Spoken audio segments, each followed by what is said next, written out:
Hi everyone, board exams की date आ गई कल। 10th और 12th के बोर्ड एग्जाम्स 26 अप्रैल से शुरू होने जा रहे हैं। इसका मतलब ये निकलता है कि जो हमारा पहला जेईई मेन का अटेम्प्ट होगा वो मेरे हिसाब से, ये मेरा अपना मानना है कि वो मार्च एंड में या अप्रैल के फर्स्ट वीक में हो सकता है। इट मीन्स दैट हमारे पास मोटा मोटा देखा जाए तो 50 डेज के आसपास का टाइम है पहले अटेम्प्ट के लिए। और अगर आप इस 50 डेज को स्ट्रैटेजिकली, सिस्टमेटिकली, पूरी प्लानिंग के साथ यूटिलाइज कर ले जाते हो तो आई एम टेलिंग यू, पहली बार में ही आप 99 परसेंटाइल या ऊपर स्कोर कर सकते हो। कुछ बातों का आपने ध्यान रखना है सो दैट आप इस 50-60 डेज का मैक्सिमम यूटिलाइजेशन कर सको।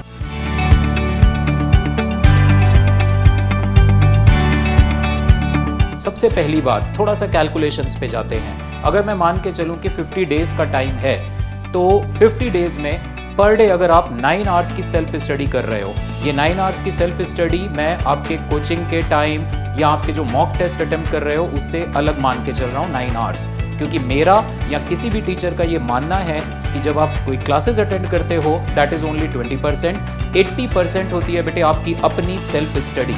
इस बात को आप नोट करना और इस बात को आप ध्यान रखना। जब तक आप सेल्फ स्टडी पे सफिशिएंट टाइम डिवोट नहीं करोगे आउटपुट नहीं आने वाला। जब तक आप न्यूमेरिकल्स पे अच्छे से थ्रस्ट देके उनको सॉल्व नहीं करोगे आउटपुट नहीं आने वाला।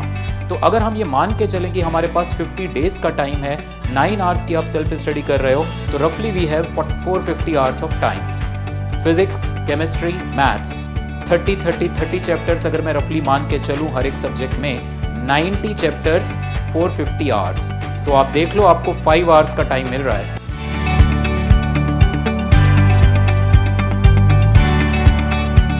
तो ऐसे अगर आप सोचोगे तो रोटेशनल मोशन जैसा टॉपिक अगर आ गया तो 5 आवर्स में आपको चैलेंज आएगा, बट वहीं काइनेमेटिक्स जैसा चैप्टर आएगा, ईएम वेव्स जैसा चैप्टर आएगा, ऑल्टरनेटिंग करंट जैसा चैप्टर आएगा, 5 hours are more than sufficient. तो आप इसको अप डाउन कर सकते हो किसी चैप्टर में ज़्यादा टाइम। तो सबसे पहला पॉइंट, आप फिजिक्स की अगर मैं बात करूं तो आप सारे चैप्टर्स को नोट करो, सारे चैप्टर्स के आगे आप कितना टाइम डिवोट कर सकते हो मेंशन दैट, सो दैट रफली आपको 5 hours on an average her chapter के लिए मिले।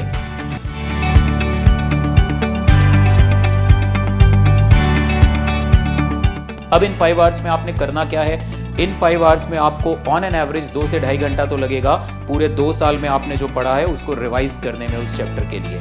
आई होप आपने की पॉइंट्स मेंशन करे होंगे अपने नोट्स में, जो भी आपने बनाए होंगे, तो उन सबको अच्छे से रिवाइज करो। और अगर अभी भी आपने अपने रिवीजन नोट्स नहीं बनाए तो आई स्ट्रांगली सजेस्ट इस 5 आवर्स टाइम में से 2-2.5 घंटे का टाइम वो रिवीजन नोट्स बनाने पे दो, क्योंकि याद रखना रिवीजन का रिवीजन, ये बात अपने दिमाग में बिठाना, रिवीजन का revision, it is very much necessary for scoring 99 percentile और अबव।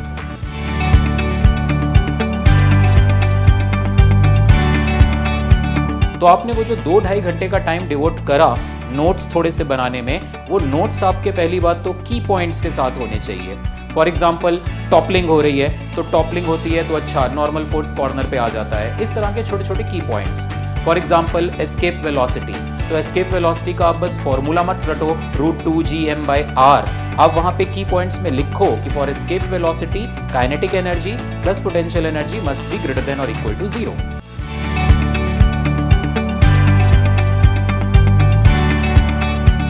इन नोट्स को जब आप बनाओगे तो वो नोट्स जो मैं आपसे कह रहा था रिवीजन का revision, so what will happen is आपने 2-2.5 घंटे का टाइम दिया वो नोट्स बनाने के लिए। अब आप जब उनको रिवाइज करोगे पहली बार, it will not take more than 30-40 minutes, आपका वो पूरा चैप्टर की समरी आपके सामने घूम जाएगी। नेक्स्ट टाइम जब आप रिवाइज करोगे it will hardly take 15 minute. अभी तो हमारा पूरा फोकस पहले अटेम्प्ट पे ही है, but second, third, fourth attempt में अगर हुए तो थर्ड अटेम्प्ट तक सपोज मान के चलते हैं, आपको इन रिविजन नोट्स की, आपने पूरा रोटेशनल मोशन 7-8 पेजेस में पूरी समरी टाइप बना रखी है विद की पॉइंट्स, इसकी अहमियत आपको बहुत ज़्यादा महसूस होगी। सो दैट्स वाई वो ज़रूर है आपके लिए करना काम।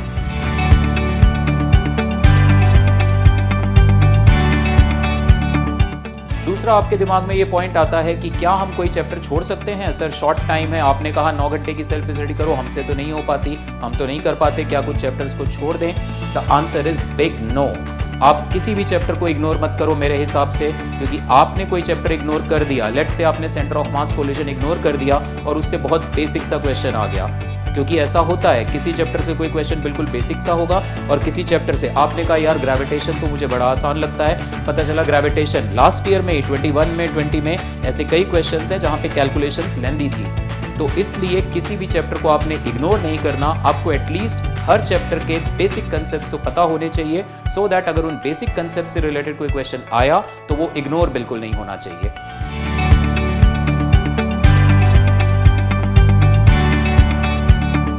देन लास्ट और सबसे जरूरी बात, आपको कम से कम 12 से 15 फुल लेंथ पीसीएम के मॉक टेस्ट अटेम्प्ट जरूर करने हैं। इन 15 में से 7 से 8 तो मेरे हिसाब से 2021 के होने चाहिए।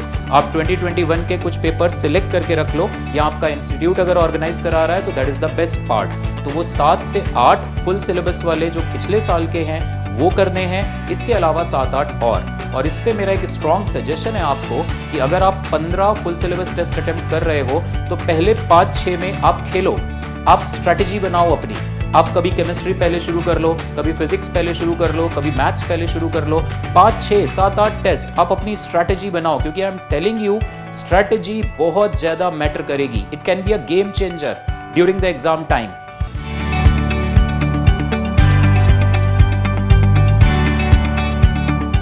आइडियली जो स्टूडेंट्स स्ट्रेटजी फॉलो करते हैं उसमें केमिस्ट्री सबसे पहले करने की कोशिश करते हैं and they try to wind it up in 40-45 minutes, ताकि जो 15-20 मिनट का टाइम यहाँ बचा लो वो आप फिजिक्स या मैथ्स में से किसी भी सब्जेक्ट में जिसमें आपको लग रहा है कि स्कोरिंग में हाई कर सकता हूँ वहां पे आप कर सकते हो। दूसरी बात आप ध्यान रखना कि ईगो पे मत ले जाना, यार मेरी मैथ्स तो बड़ी स्ट्रांग है, मैं तो मैथ्स पहले करूंगा, और पता चला जेईई मेन में मैथ्स का पेपर ही सबसे टफ था आप वाली शिफ्ट में, आपने 1.5 घंटा वहीं पे लगा दिया, फिर आप प्रॉब्लम में आ जाओगे। तो इसलिए ईगो नहीं रखनी वहां पे, आपने स्ट्रैटेजी के साथ जाना है। आप डिफरेंट स्ट्रैटेजीज अडॉप्ट कर सकते हो। आप ऐसा भी कर सकते हो, शुरू के 5 मिनट आप केमिस्ट्री फटाफट, फिर 5 मिनट मैथ्स फटाफट, 5 मिनट फिजिक्स फटाफट देखा आपने, 15 मिनट टाइम गया, आई एग्री। बट इस 15 मिनट के दौरान ही कुछ क्वेश्चंस आपको पक्का ऐसे दिख जाएंगे, अगर आपने 2 साल सिंसियर प्रिपरेशन करी है, आपको 4 से 5 सवाल ऐसे तुरंत दिख जाएंगे जो आप फट से 30 सेकंड्स के अंदर कर दोगे। तो वो 5-6 क्वेश्चन आपने पहले 15 मिनट में अगर 5 से 8 क्वेश्चन फटाफट कर दिए, it gives you immense confidence for the rest of the time. So I hope आप ये स्ट्रेटजीज फॉलो करोगे। Best of luck for everyone for the next 50-60 days जो आपको मिलेंगे, पूरी स्ट्रेटजी के साथ, पूरी प्लानिंग के साथ इसको इम्प्लीमेंट करो, so that you come up with flying colours in the coming JEE main. Best of luck.